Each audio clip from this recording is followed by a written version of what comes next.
In this video, you'll learn how to link your Apple account in Binance. This process will enable you to use your Apple credentials for logging into your Binance account, enhancing your convenience and security. Begin by navigating to the Binance website or opening the Binance app on your device. If you were not already signed in, enter your credentials to log in. After successfully logging in, you will be directed to your profile dashboard.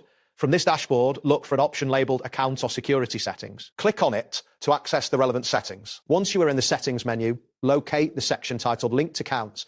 This is where you will manage any accounts you wish to connect to your Binance profile. Remain on this page, as you will need to prepare your Apple account credentials for the next steps. Having your Apple ID and password ready will streamline the linking process. Next, search for the option that says Link Apple Account and tap on it. This action will prompt you to enter your Apple ID login details. Carefully input your Apple ID and password. After entering your credentials, you will receive an authorization request from Apple. It is crucial to approve this request to proceed with the linking process. Following the approval, you will need to confirm the linking action.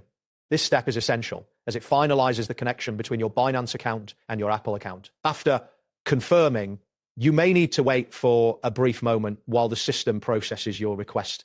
Look for a confirmation message indicating that the linking has been successful. To verify that your Apple account is correctly linked, return to the Linked Accounts section. Check the list to ensure that your Apple account appears among the other linked accounts. For additional confirmation, log out of your Binance account and attempt to log back in using the Apple login option. If you can access your account without issues, the linking process has been successful. That wraps up today's guide. Thanks for watching, and catch you in the next tutorial.